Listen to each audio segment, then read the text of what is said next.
Hello friends, எல்லாரும் எப்படி இருக்கீங்க? நல்லா இருக்கீங்களா? இன்னைக்கு உங்களுக்காக ஒரு சூப்பரான ட்ராமாவை தான் எடுத்துட்டு வந்திருக்கேன். இந்த ட்ராமாவை ஷார்ட்ஸில் ஒரு 5 பாட்டு போட்டேன்.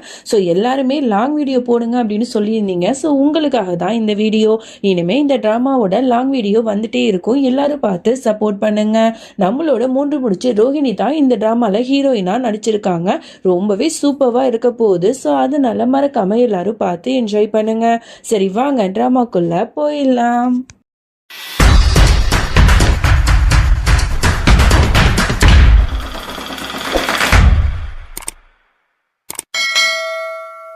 நம்மளோட ஹீரோயின் பேரு அனுஷ்கா, நம்மளோட ஹீரோ பேரு யுவராஜ். இவங்க 2 பேரும் ரொம்ப நாளா காதலிச்சிருந்திருப்பாங்க. இன்னைக்கு அவங்க 2 பேருக்குமே கோயில்ல கல்யாணம் நடந்துட்டு இருக்கு.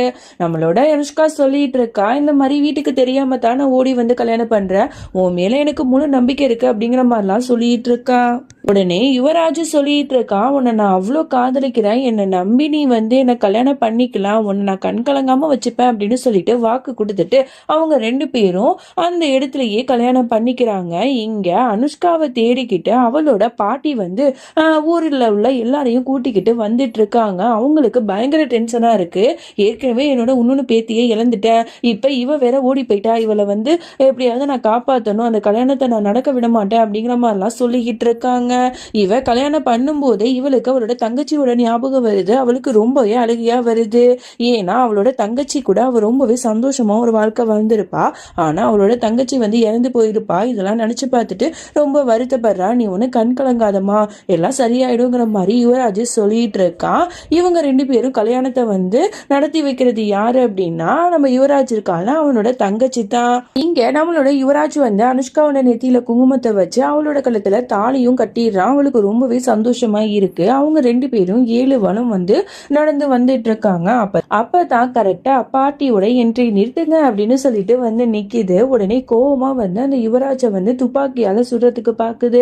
உடனே அனுஷ்கா யுவராஜோட முன்னாடி நின்னுட்டு, போதும் பாட்டி நிறுத்திக்கோ, இதை பாரு, என் புருஷன் மேல நீ ஏதாவது கை வச்சுனா நான் உன்னை சும்மா விட மாட்டேன் அப்படிங்கிற மாதிரி சொல்லிட்டு இருக்கா. என்னடி பண்ணிட்டு இருக்க, யாருக்கும் தெரியாம இந்த மாதிரி ஓடி கல்யாணம் பண்ற, உனக்கு வெக்கமா இல்லையா, உன்னை நான் எப்படி வளர்த்தேன், நம்ம குடும்பம் மான மரியாதை எல்லாம் என்னாச்சு அப்படிங்கிற மாதிரிலாம் கேட்கும்போது அப்பதான் அவ அழுதுட்டு சொல்றா, எல்லாத்துக்கும் காரணம் நீ தான், உன் பேச்சை கேட்டுதான் நாங்க இத்தனை நாள் நானும் சரி என்னோட தங்கச்சி இருந்துட்டு இருந்தோம். நீ ஊர்ல இருக்கிற எல்லா காதலர்களையும் பிரிச்சு வச்சு அவங்களோட சாபத்தை சம்பாரிச்சா, உன் மேல இருக்கிற கோவத்துல தான் என்னோட தங்கச்சியை கொலை பண்ணிட்டாங்க. இப்ப நீ இந்த மாதிரிலாம் சாக்க சொன்னா நான் நம்பணுமா? இந்த பாரு, என்னோட லைஃப்ல நீ தலையிடாத, நான் என்னோட யுவராஜ கல்யாணம் பண்ணிக்கிட்டேன், இனிமே இங்க 2 பேரையும் யாராலையும் பிரிக்க முடியாது அப்படின்னு சொல்லிக்கிட்டு அவனை கையை பிடிச்சி கூட்டிக்கிட்டு அந்த இடத்த விட்டே போயிடுறா.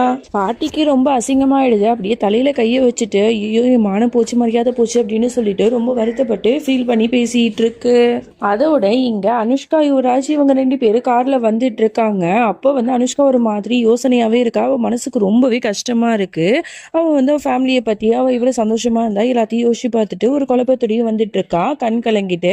உடனே யுவராஜ் அவளோட கண்ணீரை தொடச்சி விட்டுட்டு, இந்த பாரு, நீ இனிமே என்னோட மனைவி, உன்னோட கண்ணுலேருந்து ஒரு சின்னதா கண்ணீர் வந்தாலும் என்னால தாங்க முடியாது அப்படின்னு சொல்லிட்டு ரொம்ப எமோஷனலா லவபிளா பேசிட்டு இருக்கான். உடனே முன்னாடி இருந்து தங்கச்சிக்காரி சொல்றா, என்னென்ன நடக்குது, நடத்து இப்பவே ரொமான்ஸா அப்படிங்கிற மாதிரி கேட்டவுடனே அதெல்லாம் இல்லையே அப்படின்னு சொல்லி 2 பேர் சமாளிச்சிட்டு இருக்காங்க. அதோட ஒரு வழியா அவங்க வீட்டுக்கு போய் இறங்கிடுறாங்க. உடனே தங்கச்சிக்காரி சொல்றா, இருங்க அம்மாவை கூட்டு வர அப்படின்னு சொல்லிட்டு ஓடி போறான். உடனே அனுஷ்காவும் வீட்டை பார்த்துட்டு, இவ்வளோ பெரிய வீடா இருக்கு யுவராஜ், நம்ம 2 பேரையும் ஏத்துப்பாங்களா உங்க வீட்டுல, எனக்கு ரொம்ப பயமா இருக்கு அப்படின்னு சொல்ற. அதெல்லாம் பாத்துக்கிறாங்க, நான் இருக்கல, நான் இருக்க, நீயே பயப்படுற அப்படிங்கிற மாதிரி அவனும் சொல்லிட்டு இருக்கான். அதுக்கப்புறம் ஒருத்தவங்க வராங்க. அவங்க யுவராஜோட அண்ணி போல. ஸோ அவங்க வராங்க, வந்துட்டு பாக்குறாங்க. உடனே அனுஷ்காவும் காலில் விழுந்து ஆசீர்வாதம் வாங்குறா. வாமா அப்படின்னு சொல்லிட்டு தலையில அந்த முக்காடு இருக்குல்ல அதை போட்டு விட்டு வா போலாம் அப்படின்னு சொல்லிட்டு அழைச்சிட்டு போறாங்க. அதோட வீட்டு உள்ளாக்க போனோன்னா அங்க ஜெகஜோதியா இருக்கு, அவ்வளோ கூட்டமா இருக்கு, என்னமோ கல்யாணம் நடக்கிற வீடு மாதிரி. அதோட யுவராஜோட அத்தை இருக்கால, அவ தான் இருக்கா. அவ ஆரத்தி எடுக்கிறதுக்காக இந்த மாதிரி ஆரத்தி எடுக்க போறா. அப்போ விசித்திரமா என்ன பண்றா அப்படின்னா, விளக்கு எரிஞ்சிட்டு தானே ஆரத்தி எடுப்பாங்க. இவ எரியிற விளக்க ஊதி போய் அணைச்சிட்டு அப்புறம் ஆரத்தி எடுக்கிறா. வீட்டில் இருக்கிற எல்லாரும் ஒரு மாதிரி வில்லத்தனமா பார்த்து சிரிக்கிறாங்க. என்னடா இந்த வீடே சரியில்லையே, அனுஷ்கா வசமா வந்து மாட்டிக்கிட்டாளா அப்படிங்கிற மாதிரி தான் இருக்குது. அனுஷ்காவுக்கு ஒரு மாதிரி நர்வஸாகவே இருக்கு. அதுக்கப்புறம் அந்த ஆரத்தி எடுத்ததுக்கு அப்புறமா அடுத்த சடங்கை வந்து பண்ண சொல்கிறாங்க. இந்த மாதிரி ஒரு செம்பில் வந்து அரிசி வச்சு காலால் தள்ளிவிட சொல்லுவாங்கள்ல, அந்த சடங்கு தான். அதை வந்து அனுஷ்கா பண்ணிட்டு இருக்கா. பண்ணுனா அதில் அந்த செம்பில் வந்து அரிசியே இல்லை. உடனே குழப்பத்தோட என்ன நடக்குது யுவராஜ் அப்படின்னு சொல்லிட்டு திரும்பி பார்க்குறா. பார்த்தா அங்கே யுவராஜை காணும். யுவராஜ் எங்கே போனாரு அப்படிங்கிற மாதிரி கேட்குறா. இப்போ எதுக்குமா அவன்? இந்த மாதிரி நீ தான் இப்போ புது மருமக, உனக்கு தான் நாங்கள் வந்து சடங்கெல்லாம் பண்ணுவோம், அவன் எதுக்கு அப்படின்னு சொல்லிட்டு சொல்கிறாங்க. உடனே அவள் கேட்குறா, சரி அரிசிலாம் இல்லையா அப்படின்னு கேட்டால், அதெல்லாம் இது எங்கள் வீட்டு குடும்ப சாஸ்திரிய சம்பிரதாயமா, இதெல்லாம் உனக்கு புரியாது அப்படின்னு சொல்லிட்டு மூத்த மருமகள்கிட்ட அடுத்த சடங்குக்கான அந்த தட்டை எடுத்துட்டு வா அப்படிங்கிற மாதிரி சொல்கிறாங்க. அந்த அன்னிக்காரியும் வந்து ஒரு மாதிரி நர்வஸோடையே அப்படியே அந்த தட்டை எடுத்துட்டு வந்து கீழே வைக்கிறா. உடனே இதில் காலடி எடுத்து வச்சு வலது காலை எடுத்து வச்சு வா அப்படின்னு சொல்லிட்டு அந்த அத்தைக்காரியும் சொல்கிறா. உடனே அனுஷ்காவும் ஒரு ஆர்வத்தோட வலது காலை எடுத்து வச்சு அந்த சிவப்பு கலர் தண்ணீர் இருக்கிற அந்த ஒரு இதில் வந்து கால் எடுத்து வைக்கிறா. வச்ச உடனே ஐயோ அம்மானு கத்துறா. பார்த்தா அவளோட கால் ஃபுல்லாக வந்து கிளாஸ் எல்லாம் குத்தி அப்படியே ரொம்ப ரத்தமாக வருது. அவளுக்கு அவ்வளோ அழுகையாக வருது. வலிக்குதுன்னு கத்துறா.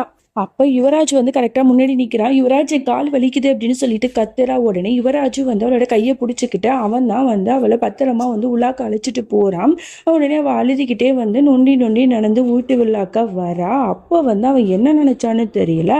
உடனே அவளை அப்படியே பிடிச்சி தள்ளி விடுறான். அவள் அங்கிட்டு போய் விழுறா. விழுந்துட்டு என்ன பண்ணுறீங்க அப்படிங்கிற மாதிரி பார்த்தா அவன் சொல்கிறான். அப்போ தான் வில்லத்தனமா அவனோட உண்மையான சுயரூபத்தை காட்டுறான்.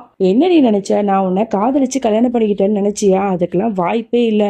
உன்னையும் உன் குடும்பத்தையும் பழிவாங்கணுங்கிற எண்ணத்துல தான் உன்னை நான் கல்யாணம் பண்ணிக்கிட்டேன். உன் பாட்டி எவ்வளவு தடுத்து நிறுத்தினாங்கல்ல கல்யாணம் பண்ணிக்க கூடாதுன்னு, ஆனா அதையும் மீறி என்னை கல்யாணம் பண்ணி நீ பெரிய தப்பு பண்ணிட்ட அப்படிங்கிற மாதிரிலாம் சொல்லிட்டு இருக்கான். நான் என்ன பண்ணேன், எதுக்கு இந்த மாதிரிலாம் என்ன பண்ற, நான் உண்மையா தானே காதலிச்சேன், நீங்க இப்படி ஏமாத்திட்டியே அப்படிங்கிற மாதிரி கேட்கிறா. ஆமா, நான் எதுக்கு வந்து உன்னை கல்யாணம் பண்ண தெரியுமா, இந்த மாதிரி உன்னை வந்து இங்க கூட்டு வந்து வச்சு உன்னை கொடுமைப்படுத்தணும், இதெல்லாம் பார்த்து உன்னோட பாட்டி ரத்த கண்ணீர் வடிக்கணும், அதுதான் என்னோட ஆசை அப்படின்னு சொன்ன உடனே நான் என்ன பண்ணேன், என் பாட்டி என்ன பண்ணாங்கன்னு கேட்ட உடனே தான் அவன் சொல்லிட்டு இருக்கான், என்னோட அம்மா அப்பாவை வந்து கொன்னதே உன்னோட பாட்டி தான், அப்ப அதனாலதான் உன்னை வந்து நான் பழி வாங்குறேன் அப்படிங்கிற மாதிரிலாம் சொல்றான். இவளுக்கு என்ன சொல்றதுன்னே தெரியாம அந்த இடத்துலயே வசமா வந்து மாட்டிக்கிட்டமேன்னு சொல்லிட்டு அழுதுட்டு நிக்கிறா. அப்பாவியா. அதோட அவள் கழுத்தில் இருக்கிற மாலையையும் அவனோட மாலையையும் எடுத்துகிட்டு போயிட்டு இறந்து போனால் அவங்க அம்மா அப்பா ஃபோட்டோக்கு வந்து மாலையாக போட்டுட்டு அவன் அங்கேருந்து போயிடுறான். அதுக்கப்புறம் அனுஷ்காவும் வந்து அழுதுகிட்டே வந்து ஒரு இடத்துல போய் உட்காந்துருக்கா. அப்போ அந்த அண்ணி இருக்காங்களா, அவங்க தான் வந்து இவளோட காலில் இருக்கிற அந்த கிளாஸ்லாம் எடுத்து மருந்து போட்டுட்ருக்கா. அப்போ தான் அனுஷ்கா கேட்குறா, எப்படி இவ்வளோ நரக வேதனையை கொடுக்குற இந்த வீட்டில் வந்து நீங்கள் இருக்கீங்க, என்னால் ஒரு நாள் கூட இங்கே இருக்க முடியாது, அப்படி என்னதான் நடந்துச்சு, எப்படி வந்து யுவராஜோட அப்பா அம்மா இறந்து போனாங்கிற மாதிரி எல்லா விஷயத்தையும் கேட்கும் போது அப்போ தான் எல்லாத்தையும் சொல்லிட்டு இருக்கா. அப்போ யுவராஜுக்கு வந்து ஒரு 7-8 வயசு இருக்கும். அப்போ வந்து நாங்க எல்லாரும் நார்மலா எப்போதும் போலதான் இருந்தோம். அப்போ உங்களோட பாட்டி வந்து திடீர்னு வந்து துப்பாக்கியை எடுத்துட்டு வந்து யுவராஜோட கண்ணு முன்னாடியே அவனோட அப்பா அம்மாவை கொலை பண்ணிட்டாங்க. அதுலேருந்து அந்த பாட்டியை வந்து பார்த்தாலே வந்து யுவராஜுக்கு பிடிக்காது, அவன் பழி வாங்கணும்னு நினைச்சிட்டு இருந்தான். இதுக்கு தகுந்த மாதிரி என்னோட மாமனார் மாமியார் 2 பேருமே அவங்கள ஏற்றி விட்டுட்டே இருந்தாங்க. அதனாலதான் இவன் இந்த மாதிரிலாம் பண்ணிட்டு இருக்கான், மற்றபடி அவன் மனசளவுல நல்லவன் தான் அப்படிங்கிற மாதிரிலாம் இவங்க சொல்லிட்டு இருக்காங்க. அப்பதான் தன்னோட பாட்டி வந்து இவ்வளவு பெரிய ஒரு விஷயம் பண்ணியிருக்கா அப்படின்னு சொல்லிட்டு இவளுக்கு தெரியவும் வருது. பாட்டி மேல இவளுக்கு அளவு கடந்த கோபமும் வருது. அதோட அடுத்த நாள் ரிசப்ஷன் இல்லையா, அதனால வந்து நிறைய சடங்கு வைப்பாங்க. அதுக்காக இவ ரெடி ஆயிட்டு இருக்கா. அப்ப வந்து ஜுவல்லரிலாம் போட்டுட்டு இருக்கா. பின்னாடியிலேருந்து யுவராஜ் வந்து அவளோட கழுத்துல இருக்கிற நெக்லஸை போட்டு விடுறங்கிற பேரில் அதை அப்படியே பிடிச்சி நெருக்கிறான். வழியில கடந்து துடிக்கிறா, என்னை விடுங்க அப்படின்னு சொல்லிட்டு. அதோட இந்த பாட்டை நம்ம முடிச்சுக்கலாம். இதுக்கப்புறம் என்ன நடந்துச்சு, அனுஷ்கா இந்த வீட்டில் வந்து இன்னும் எவ்வளோ நிறைய வேதனையை அனுபவிக்க போறாங்கிறதெல்லாம் பொறுத்து இருந்து தான் பார்க்கணும். இந்த ஃபர்ஸ்ட் பார்ட் வந்து எப்படி இருந்துச்சுன்னு சொல்லிட்டு மறக்காம கீழே கமெண்ட் பண்ணுங்க. நெக்ஸ்ட் வீடியோல பார்க்கலாம். பாய்.